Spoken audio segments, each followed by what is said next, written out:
Joining me now from Houston is Ron Nehring, California chair of the Cruz campaign and the state's former GOP chair. Ron, good to have you with me. And as we talk about what has been happening, the exchange back and forth between Donald Trump and Senator Cruz, Trump is calling Cruz a liar just about any chance he gets. We have the Washington Post saying that those attacks are taking a toll inside the campaign. How would you say the senator is preparing to battle that narrative in tomorrow night's debate?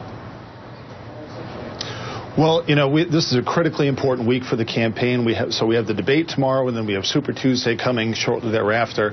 And we know what Donald Trump will do. Donald Trump, whenever he gets nervous, says weirder and weirder things going forward, just like, the accusation that he repeated, earlier, when in fact people in the Republican Party know that when it comes to picking a Supreme Court justice, there's nobody better qualified than Ted Cruz to do that. But we don't expect Donald Trump to adhere to, the truth or even, rational, accusations going forward. So I think tomorrow night is another opportunity for the candidates to demonstrate what they have in order to bring to the office of the presidency.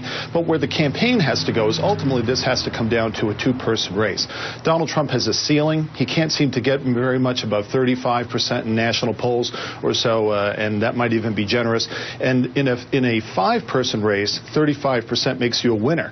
But in a two-person race, 35% makes you a loser by about 30 points. And so ultimately, this is where it has to come. The question for our party is, do we want that to be Marco Rubio, who would try to come at Donald Trump from the left? That's not going to work. Or is it going to be Ted Cruz, who's already defeated Donald Trump in Iowa, where Trump said he would win, and then move on? And of course, we have Texas coming up, where I think we're going to have a win there.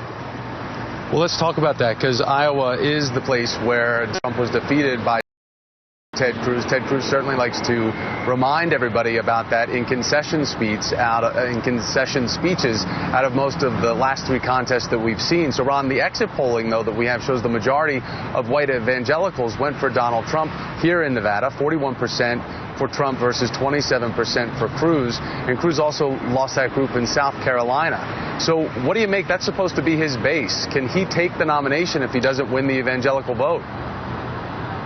Well, I think that what you find is that the evangelical vote is not monolithic. There are some liberal evangelicals, there are some moderate evangelicals, and among liberal and moderate evangelicals, people like Donald Trump and people like Marco Rubio are going to do better. It's the conservative base of this party which is critical to the success of Senator Cruz. And so his voting record and his record of accomplishment back in Texas as well as in Washington speaks well to that. But again, ultimately, this has to come down to a two-person race between Ted Cruz and Donald Trump. If it's a two-person race between Marco Rubio and Donald Trump is going to be the nominee. That's clear. Ron, it also comes down to money, and we know that Sheldon Adelson, who invested heavily in Newt Gingrich in 2012, has not committed to any super PAC so far. We know he did make a donation with his wife to Senator Cruz's campaign, I believe up to $2,700, so he kind of maxed out there, and last night was very concerned about people knowing who he caucused for. Have you reached out to him, and is he in talks to potentially support your candidate? I don't have any information about that at all. I'm sorry. Okay. Ron Nehring, thank you, sir. Really appreciate your time, and we look forward to seeing the debate tomorrow night in Houston. Thank you.